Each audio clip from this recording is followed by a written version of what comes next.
welcome back to my channel. In today's video, I have a flip through of a collection of journals to share with you guys. Just to preface, this will be my last journal collection for the summer and for the next few months, as I will be heading off to college in a few weeks. And while I'm there, I won't have the time or the space to make journals. So until I can kind of come back home and hopefully be able to work on some journals, this is the last collection for a certain amount of time for the future. This does not mean I will not be making journals to sell anymore. I definitely want to continue doing that, but I just don't know when that will be yet. So if you're interested in buying a journal from me, this collection is a great opportunity. I also have other journals available in my shop, as well as digital printable journaling kits. So if you'd like to support me, it really means a lot. I'll have my Etsy shop link down below for the products I currently have in my shop, and then that's also where you can find this collection when they become available, which I'll have the date and time of the restock down below in the description as well. So this is a fabric softcover journal collection.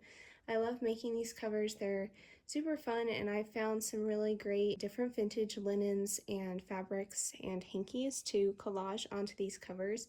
If you saw my thrift with me video, then you're probably going to recognize some pieces on the cover from there. I think let's just get started with the flip through. I'll give you guys looks at each of the covers up close, and then we'll get into the pages. So starting off with this journal, this has this beautiful embroidered hanky or doily on the front. I'll undo the ribbon closure just so that way you can get a look. It's absolutely stunning. I love the embroidery and the way that it complements with all of the other colors of the cover.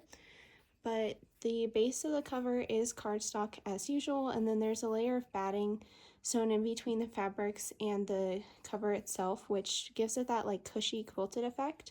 And then I've sewn patches on the back, and then there's lace framing either side of the spine, and then more patches here on the front, and then some lace.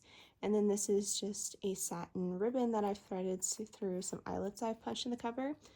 But this journal, I kind of called it like a cottagecore journal. I think that the theme of the colors and the prints lend very well towards the cottagecore aesthetic, and I'll kind of point out a different aesthetic that I did with each of these journals. It wasn't intentional, I would say, but I thought that it was fun to kind of create journals and then see how they aligned with some trending aesthetics on social media right now.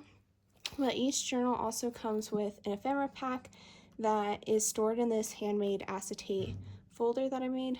And then also, if you hear planes, I'm really sorry. Hopefully they're not too distracting, but I have an airfield pretty close to where I live, and they've just been going nonstop. But yeah, so each one comes with an ephemera pack, and then they'll all come wrapped in tissue paper. So I didn't make fabric drawstring bags for this collection. I thought that since they're fabric journals, it'd be nice to kind of take a break from that, but they will come wrapped very beautifully and ready to be given as a gift. I'll insert a picture here of kind of what they'll look like, but just so you have an idea of what the packaging will be. And then here is this journal. It's held closed with some of this lace that I thrifted. And then this one kind of has a Western theme towards it. I think that's really clear through like this bandana almost pattern on the hanky. And then just the different gingham prints. This one's really beautiful. I love like the color combination of the red, white, and blue. I was inspired by 4th of July when I was making this journal, and so I kind of leaned into some patriotic colors, but of course it's not a strictly 4th of July journal. Yeah, so there's that one, and then this is its ephemera pack. So in each ephemera pack, there's a green stamps booklet, there's a index card, there's paper scraps, tags, journaling cards, playing cards, all sorts of different things that you can use in your journals. And then the last journal is this one. And this one I kind of themed Mamma Mia. I was super inspired by like the Greek summers and the Euro summers and just the color palettes of like white and blue, kind of the coastal granddaughter aesthetics that I've been seeing on social media here of late. So that's what I leaned into with this journal. It has this really beautiful like thicker lace, and then this crochet doily, which has been reinforced. It frayed a little, which I did intentionally just to kind of give it like a rustic effect. But then there's this lace that wraps around the spine, and then the back has this really pretty blue doily that I also thrifted, and then a little pop of yellow fabric that matches up with the daisies on the front, and then just this gorgeous floral print on the background. So there's the Mamma Mia journal, and then there's its ephemera pack. So same variety of things as all the other journals, but now what I'm going to do is just give you guys a quick little glimpse on the insides. So we'll start off with the cottagecore journal. So the insides of all of the journals are lined with this beautiful vintage yellow wallpaper, and then the spines have been reinforced with vintage lace. The inside pages, I'm not going to give you guys a look at every single page in all of the books because I kept these pages intentionally plainer. So I have really been enjoying plainer pages, pages that you can write on. I love scrapbook paper, and I still definitely enjoy incorporating it into my journals, and you'll see little pops of them in here. For the most part, I've kind of been shifting more towards plainer pages, and especially vintage plainer pages. So on the inside we have some tan paper, we have this beautiful heavyweight cream note paper, and then lots of vintage ledger. I've recently acquired some really beautiful pads of vintage ledger paper, so I used a lot of that in here. There's also some grid paper, which came from an engineering notebook that I also showed in my thrift video, and then some craft paper. But that's pretty much the variety of pages that's in here. There's also some handwriting paper, which is double-sided.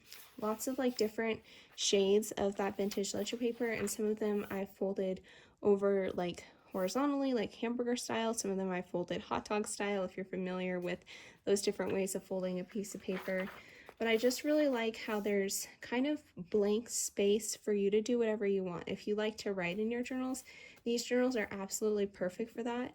But if you love to get creative and play with mixed media, there's a lot of really good quality papers in here that would also be perfect for that. So I just think they're really flexible journals. Like, you can use them for a lot of different things. And then because of the fabric soft cover, you can really fill these up quite a bit. So this is how I incorporated in some pattern paper. I just stitched in some pockets and then kind of some overhang pieces just to fill out the journal a little more. There's this lovely aged note paper. Once again, there's some pockets stitched in, but I'm not going to show you like every single page just because it kind of is a little repetitive, but I actually will show you my journal at the end of this video, my next personal journal, which I made along with this collection. That's just what I've really been inspired by, is these plainer vintage papers. So hopefully you guys are inspired by that as well, and you like the way that these journals turned out. But there's that pocket stitched in. Here's another piece of pattern paper that I stitched in as a really nice big pocket on the side. Handwriting paper, ledger paper, some beautiful grid paper. I love all the soft and vibrant green tones in the pages as well. I feel like green is such a gorgeous like color that can really go with anything. So again, just keeping these journals open to any kind of journaling that you like. I've also bound a vintage envelope into the middle of each of these journals. Another pocket, some craft paper,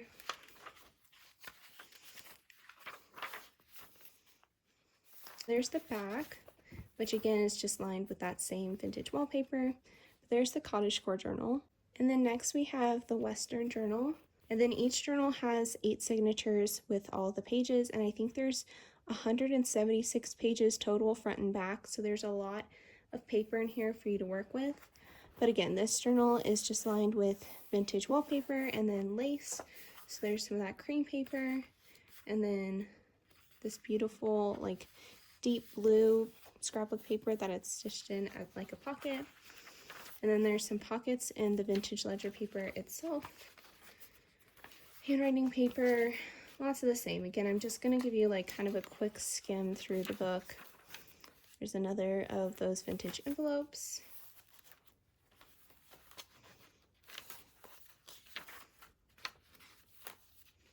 More vintage ledger paper. Another side loading pocket. And here's another piece of scrapbook paper that's been stitched in as a pocket.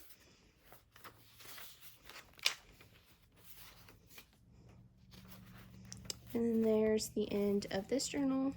And here is the Mamma Mia journal. So before I forget, I do want to mention the sizes of these journals. So they're approximately 6 inches across by 8 inches tall, and then they all have a 2.5-inch spine.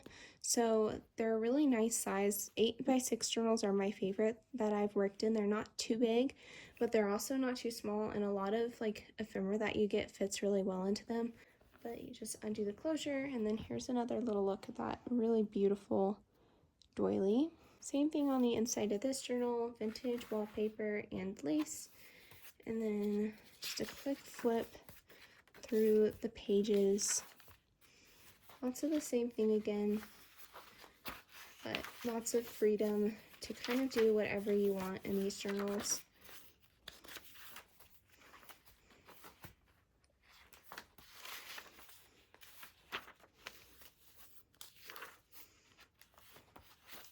Here's a piece of scrapbook paper that's been stitched in as a pocket.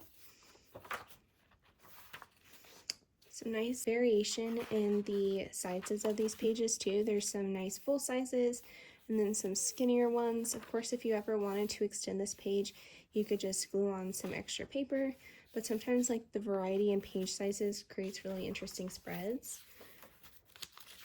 Handwriting paper. The weight of this cardstock is so nice.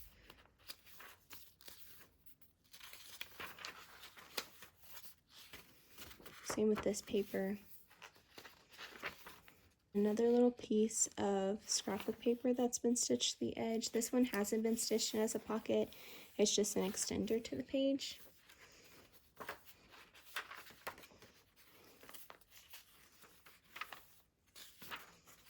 And here's the envelope for this journal. Craft paper, tan paper, some grid paper, and ending it off on some ledger paper. So there's the Mamma Mia journal as well. So that ends off the flip through of these journals. I can't think of a better collection to end off this summer's journal making series with, and I really hope that you guys enjoyed them as well. If you have any questions about the collection, any comments, if you had a favorite journal, make sure to leave me a comment down below. I love hearing what you guys think about all the journals I create, and I'll definitely be making more journals, so don't worry about that. But if you'd like to get a journal in the near future, then I definitely recommend keeping an eye out for this collection, and then also checking out my shop, which, as I mentioned, I'll have linked down below. I have some journals there that I would love to have find new homes, and I do ship really fast if you're worried about that. Thank you guys so much for all the support over this time. I can't wait to keep creating content for you guys, even if I can't create journals. If you like this video, please make sure to leave a thumbs up, and if you're new here, please consider subscribing. It does really help out my channel a lot. But thank you so much for watching, and I'll see you guys in my next video. Bye!